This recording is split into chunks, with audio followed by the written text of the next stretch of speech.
Hi, it's Andrea from Club SciKidz. Now that you've learned all about shadows, we can now use that knowledge to bring some of our favorite characters from Star Wars to life. Today, you need to be able to do the printout that is attached in the link. You need to have it on two separate pages. Don't do front to back, so two separate pages. And if you do have a cardstock, it works best if you can either print it on cardstock or if you have some lamination or contact paper that you can use to make it a little bit more sturdy. So you need the printouts, you need a scissors. With your parents' help, you could use an X-Acto knife, or mom or dad can help you with this part. And if you're going to use an X-Acto knife, you need a surface to work on so you don't ruin your table. You also need some skewers. If you don't have skewers, chopsticks would work. Straws would work. Probably, if you need to, even a toothpick would work. So anything that's a little bit longer and thinner would work. And then you also need some tape. So the first thing that we need to do is we need to just start with one of the shapes. You need to cut out around the shape. Then, once you have it cut out around, this is where you need the X-Acto knife to cut in between the white spaces to take those out. So pick one to start with, decide which one you'd like to do first. I'm going to start with this one right here and cut it out, and I will show you how to do the inside pieces. I have the fighter cut out, and I have already used the X-Acto knife to take this center out. Let me show you how to do it again. This is where you need mom or dad's help because the X-Acto knife or box cutter is very, very sharp. So you need to work on a surface, an old magazine, and then always keeping your hands away, carefully just trace the line.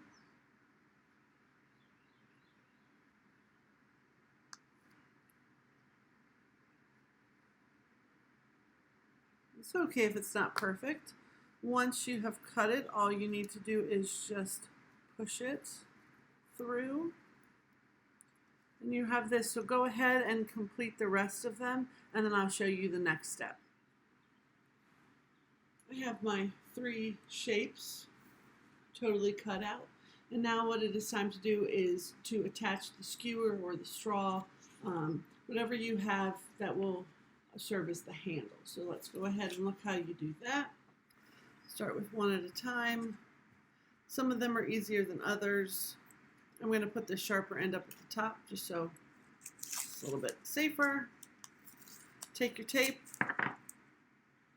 and if you were going to laminate it, you do need to laminate it before you attach it to the stick. So we're going to tape it like so. I'm going to just do one more across the top.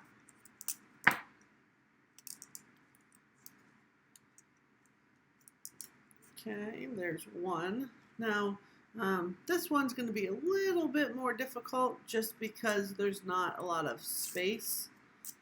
We don't really want to go in front of any open space, so just do your best. You may have to rip your pieces of tape and get a little creative. I may even go back and use the X-Acto knife to cut the sides of the tape off if it shows. Okay, so go ahead and do that for the rest of them, and then we will test them out. All right, now that you have your figures all cut out and on sticks, what you're going to do is you're going to use, you need a flashlight. I'm going to use my flashlight from my cell phone, and it works best. You don't need to be in a completely dark room. I'm just in the dining room with the lights off. You need, it works best if you have a whole blank wall. So you hold up your light, and then you hold up your figure, and there we have Darth Vader.